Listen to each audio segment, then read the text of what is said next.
Welcome to the Catapult Effect podcast. I'm Katie Wrigley, neuroscience coach and entrepreneur. This podcast is for high-performing leaders who look capable on the outside, but know the pressure of carrying too much alone. Each week, we explore the internal and external systems that create real ease, from nervous system regulation to delegation and smarter support. If you're ready to build in a way that feels steady and sustainable, you're in the right place.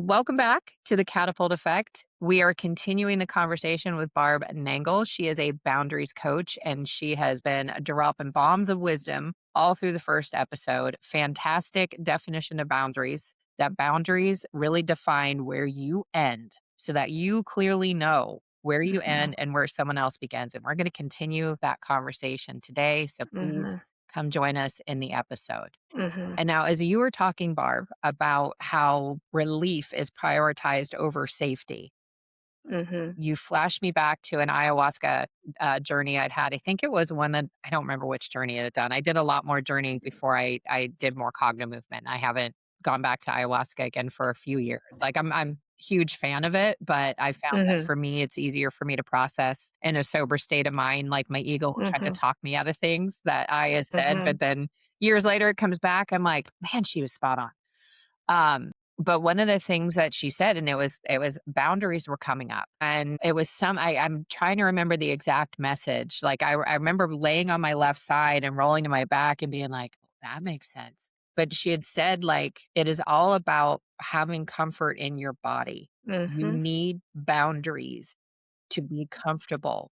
Who's allowed to touch you? How are they allowed to? Are they allowed to touch you? And that's just the physical ones. And then how much energy can I put into this person? But it is up to us who's living inside this human vessel to say, hey, these are what I need so that I have the most comfort possible while I'm living in this body. Right. And so as you're saying that, what I'm hearing is my clients going, but I don't want to be selfish. They think it's somehow selfish. And I think that it's not that men don't ever feel selfish, but I think especially in this culture, it's like an epithet to call a woman selfish. It is like, women are acculturated to be giving and helping and be the be all and end all, the core of their families and be, super mom and superwoman and all that stuff. And that when they go to do anything for themselves, they either are told you're being selfish or don't be selfish, or they've internalized it so much that they think, oh, that's selfish. And it's actually self preservation to take care of yourselves.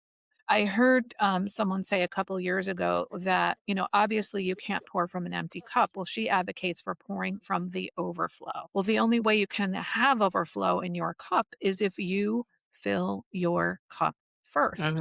And it's not selfish. So I'll give you a very specific example from my own life. Before recovery, I volunteered for something like 15 different nonprofit organizations.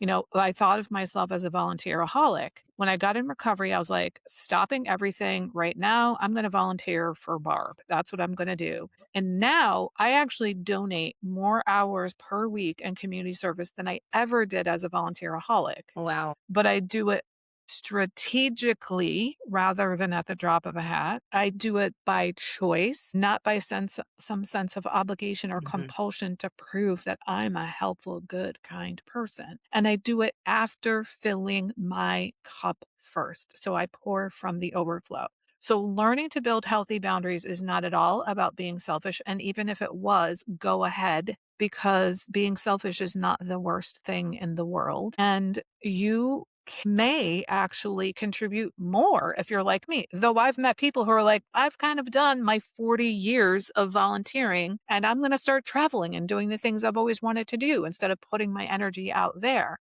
You get to decide, you get to actually make a choice. And that's, another thing about when we build boundaries, when we start living our life on purpose in alignment with our values, we start to realize we have a lot more choices in our lives than we thought. We have a lot more control, or have the potential for a lot more control over lives than we ever thought that we did, because we have a lot of distorted thinking or cognitive distortions about what's okay and not okay. And because we're so focused on what other people think about us that we don't really pay that much attention to what we think of ourselves. So when we start living in alignment with our values, it's pretty easy to think well of yourself when you know that you're doing what's important to you. And then when you, like for me, the journey to build boundaries was absolutely profound. And I think that's because my core wound is codependence, and boundaries are essentially the antidote to that. Mhm. That I think I had high self-esteem before, but I know that I didn't love myself. I know that I didn't trust myself. I probably, if you had said to me, "Do you feel worthy?" I would have said yes. But when I went through the 12 steps of recovery, it was like, oh my God, look at this life. This is not a woman who feels worthy. So I built self worth, I built self trust, I built self love. And when I look at how did I do that, it was literally the boundary building process because I got to know myself and figure out what's okay and not okay with me. Mhm. What do I want, like, need, and prefer? Then I started actually living like those things mattered to me. And I started following through for myself in ways I never had before.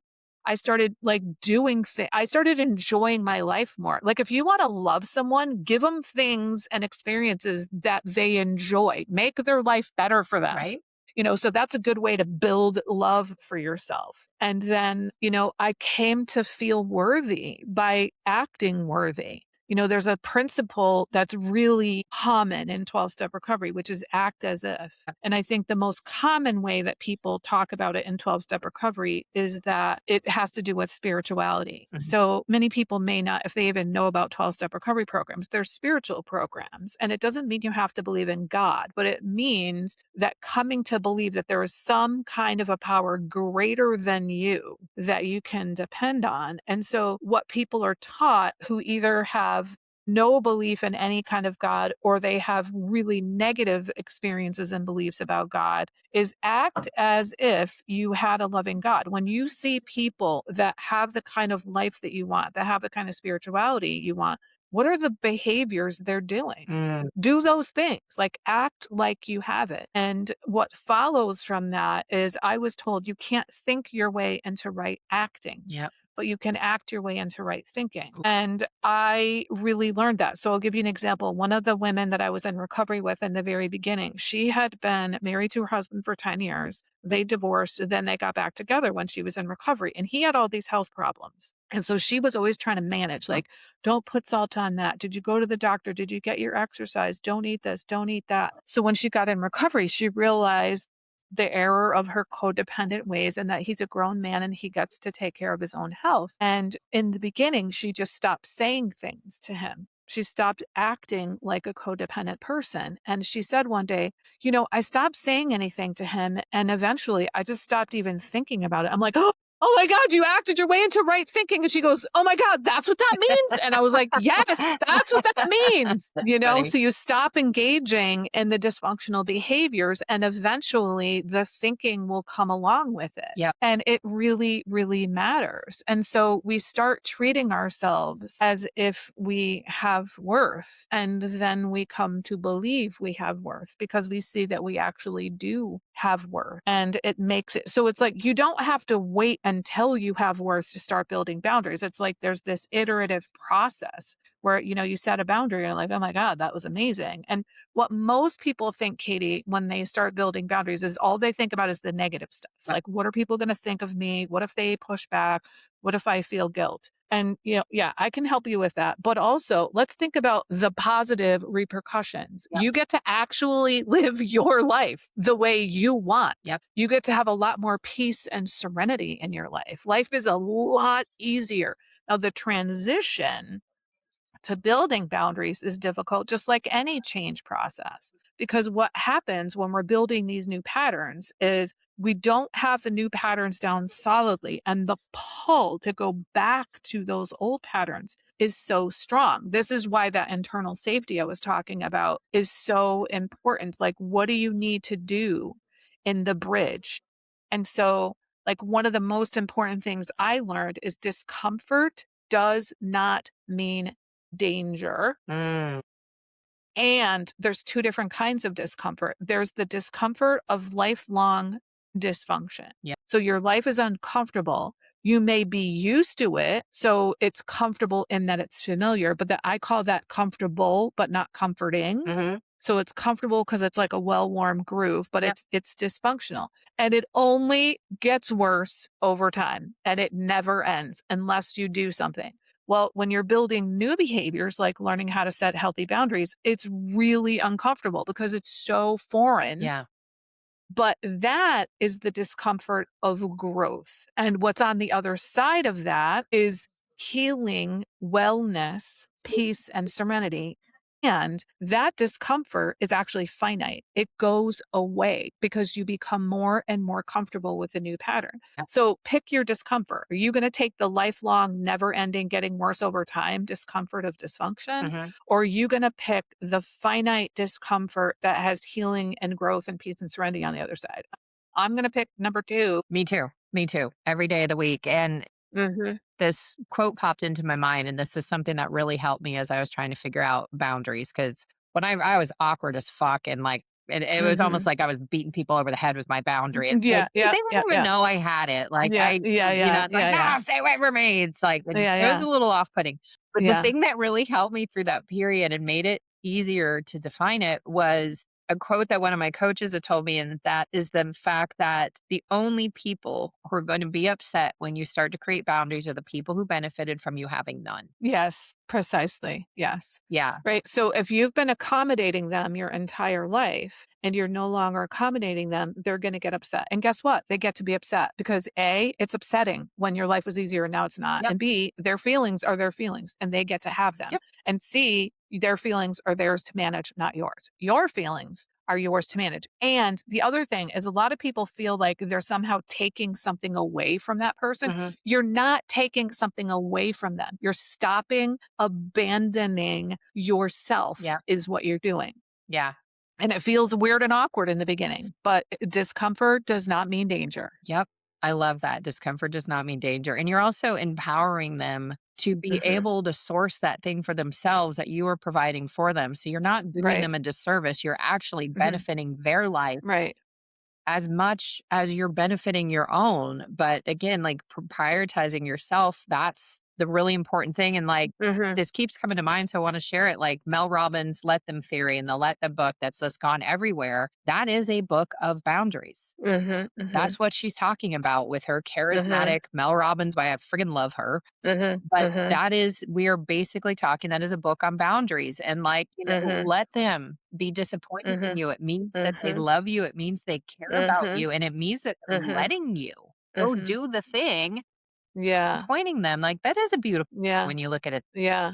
Yeah, I do wanna say something about how you said you're empowering the other person. That's ideal, but it's not always the case. So I True. work with lots of people in recovery because I'm in recovery, and a lot of codependent people in recovery have addicts and alcoholics in their Mm, lives. So if we stop accommodating them, like, the ideal situation would be I stop making their life easier so they go and get sober and clean and stay sober and clean up their lives. Yay, yeah. okay? Often doesn't happen, but you give them the opportunity to start taking responsibility for their lives, which they wouldn't have. Chances are they're going to find someone else to enable them, and that's okay. You don't have to be the one that does it. So this is really about you. And some people think that's selfish. No, it's not. You have one life to live, one, and you get to decide how you want to live it. And living it at the expense of yourself for other people is not dignified. It is not peaceful. It does not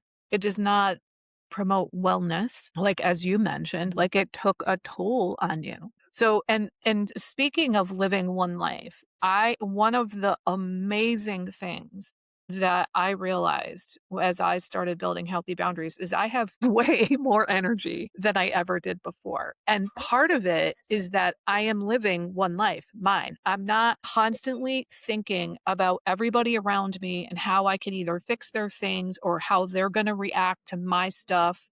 And I'm not thinking like, oh my God, what is he going to do without me? And how is he going to be able to do this and fixing this person's problems and that person's problems? I'm living my life. And then if I am helping somebody with something, then I don't devote my entire life to it. So, like, I'm a coach now. People bring some heavy shit to me. I'm Yeah. a sponsor in 12-step recovery, and my main program is called Adult Children of Alcoholics and Mm. Dysfunctional Families, which, by the way, I didn't know I qualified for. And I describe it as a trauma recovery program where you reparent yourself and you use the 12 steps to recover. So I'm dealing with people who have some serious fucking trauma, and I'm able to help them without getting sucked into it. Yeah. Whereas I couldn't do that. When I was an undergrad, I did an internship for a year at a young parents program. I was essentially a case manager. And I was like, I cannot do this because I can say I couldn't do it because I didn't have boundaries. Like, I one time had to take one of the young ladies to the emergency room because her father kicked her in the head. My boyfriend came home. I'm sobbing on the floor. It didn't happen to me, but I was acting like it felt like it happened to me. But now I have boundaries. I can be there for other people and be supportive of them and hold what they need me to hold Yep. without internalizing it into me. And then I can give them a safe place and I can coach them, I can guide them, I can shepherd them towards healing in a way that I just was not capable of before because I'm not permeable anymore because I have boundaries. Yeah, I love that, and that's a huge distinction. Like I've had some really big traumas come up in clients that I've been working Mhm. with as well, and part of what I lean on in that moment is one, knowing the brain isn't going to reveal something that the person isn't ready to see. Right, That right, comes their up. psyche won't do it. Right, yeah, Yes, it's agreed. literally if Yeah. it's coming up, like, you Mhm, have nothing to fear this person, like, do mhm, you wanna go mhm, diving in before they're ready? Hell no, but if it's coming mhm, up, they're ready to deal with it, mhm, and, agreed. it's like what we refer to as holding space, and we're letting them Mhm, have mhm, that story, not story meaning mhm, it's fiction,